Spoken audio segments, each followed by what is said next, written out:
Over the course of planting his Uncle Junior and establishing himself as a powerhouse that even the New York Lupertazzi family have to take seriously. However, he might grow in both power and girth, but in terms of his humanity, it's not difficult to argue that Tony becomes more and more of a terrible person as the show goes on, in spite of ample opportunities to better himself, like his supposed every day is a gift, fresh start acts, where his narcissism, pettiness, and selfish traits are at their most magnified. Eugene Pontecorvo is a minor character in Tony's family, part of the cursed April crew which went through captains like Ginny goes through chocolates.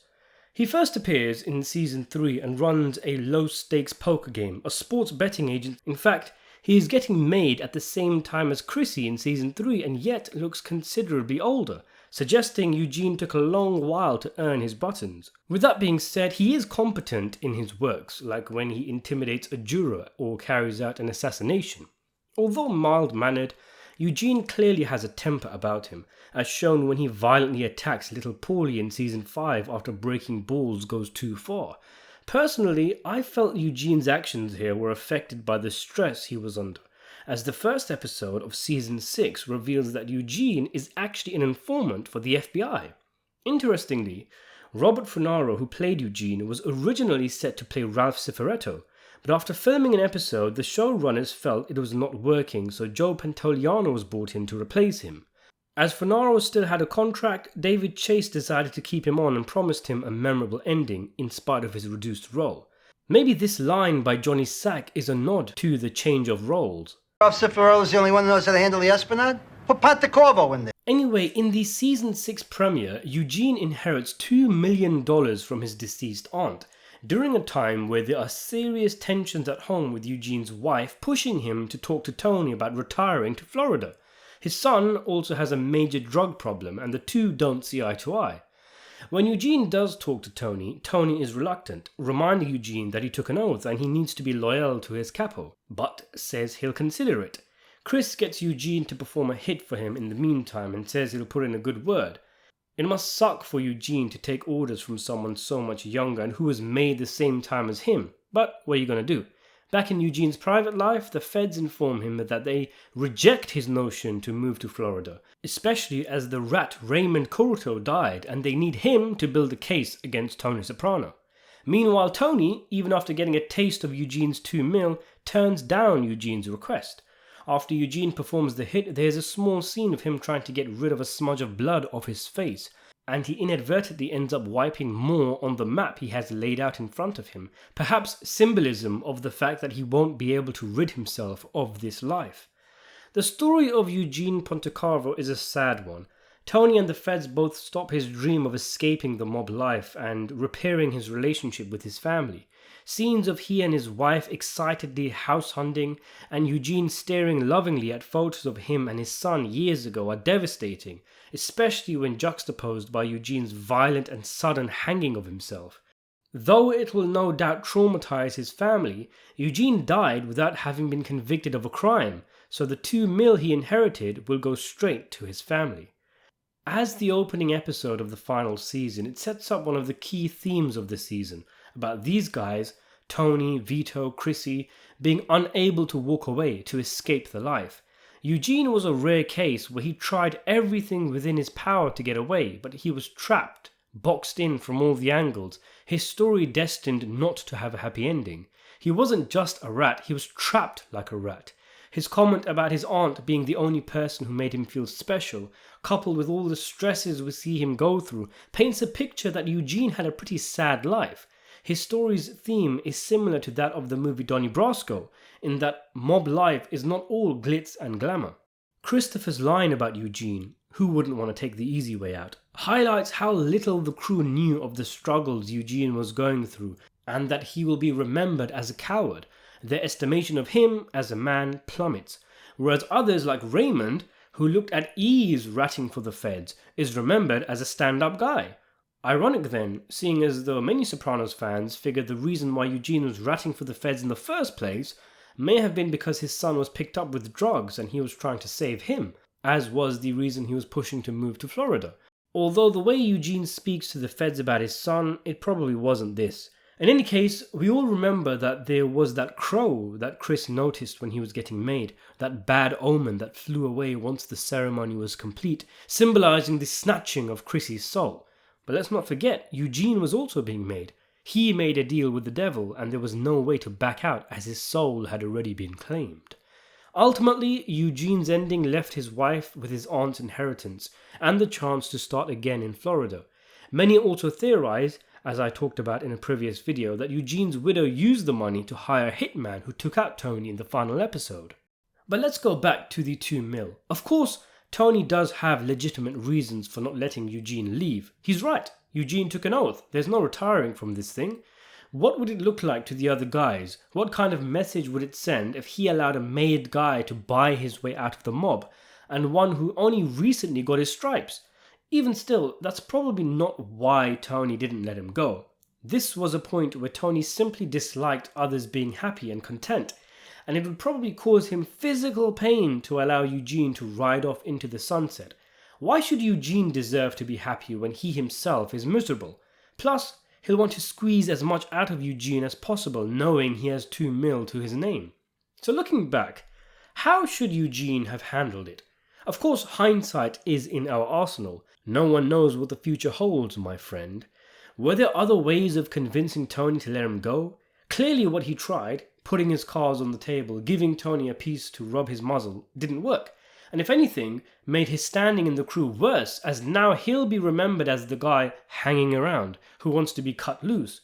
After all, it's clear at least Silvio and Christopher know about his retirement plans. Perhaps he should have given Tony a better incentive, tell him he'd go out there and retire, and at the same time he'd pay Tony a stipend every month in private, or he offers him a massive lump sum, something like $500K, if he lets him go.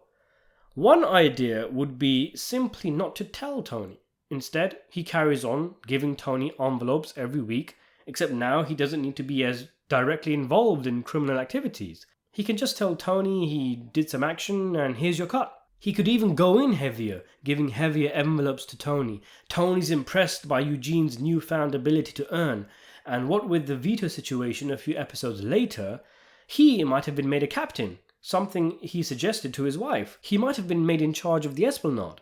Although, of course, this runs counterintuitive to Eugene and his missus wanting out, not further in. When Eugene is asking Tony, the big man initially thinks he's asking to put some money out on the streets in Florida. Why not just go with that? Say you've got opportunities in Florida and slowly but surely set yourself up there. Move your family, keep your distance from the pygmy thing, but be sure to send over envelopes. The April crew even had connections in Florida with whatever Ralph was getting up to there.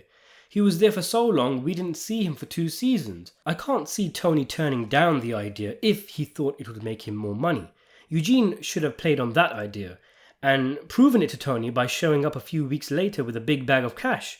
Tony even later toys with the idea of having Vito Spatafore after he's outed as a chaps-wearing ass muncher working out in Atlantic City away from the crew, and this is when everyone else is chalking their pool cues. There surely was some kind of solution here if Eugene had played his cards right, but he made the mistake of appealing to Tony as a friend as opposed to a business partner, which is how Vito sold his AC idea. We go back a long way, Tone.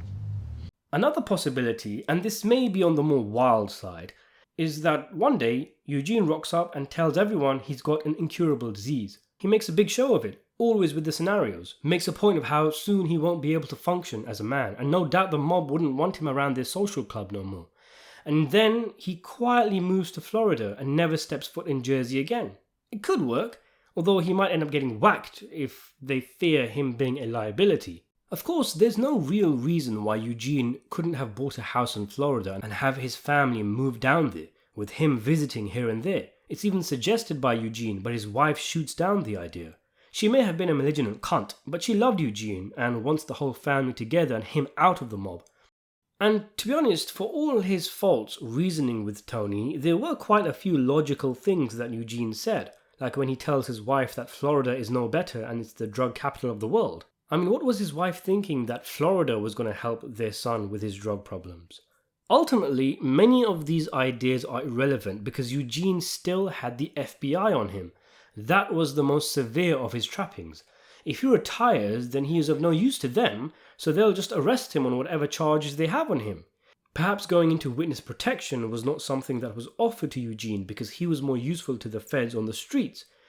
One thing he could have tried though, in addition to asking Tony to let him start some action in Florida, was to tell the feds that it was Tony who was ordering him to go down to Florida. Eugene was pretty much screwed every which way but loose, but out of all the options, I think this was his best bet. Maybe that was actually his plan, to get Tony to say yes and then tell the feds he's been sent down there. He could sell it to the feds by saying that Tony would be heavily involved in a new scam that could help in a RICO case. This disinformation shit, it's a friggin' ace. Eugene could have mindfucked these donkeys for as long as it took before they started asking serious questions. And also, since we're talking about them, it was dumb for the FBI to completely shut out the idea of Florida to Eugene. They'd have a much happier informant if they dangled the carrot in front of him, suggested that there was light at the end of the tunnel. But the FBI have never been depicted as very smart in the show. Could Eugene simply have bolted, fled the country with his family, before either the feds or Tony caught wind? He certainly had the cash to disappear, but his wife seemed insistent on the idea of Florida.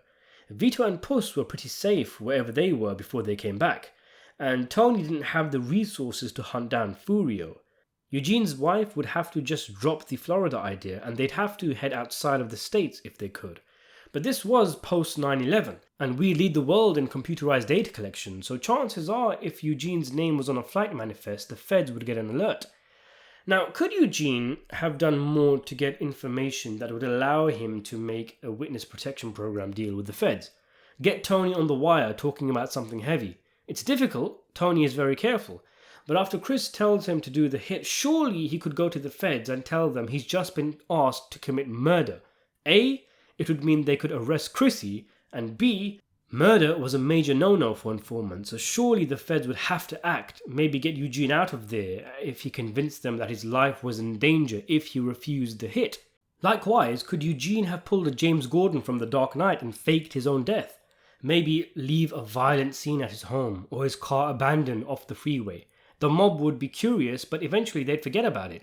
Think about Ralph and how he was killed by Tony, and Tony played it as a mystery, and then the murder investigation died on the vine. He disappears, he never comes home. The crew know, but they don't know. They hope maybe he'll turn up, if.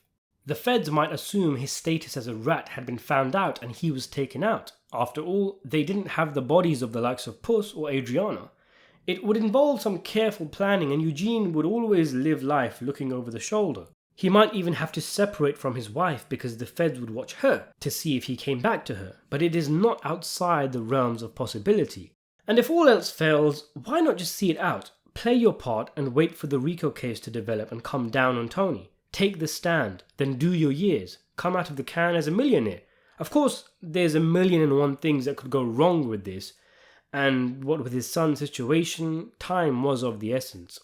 So how do you think Eugene should have handled the 2 mil? Should he have avoided telling Tony? Should he have fled? You ought to know, Thweety, so let me know down in the comments section below. Subscribe to the channel, and thanks for watching.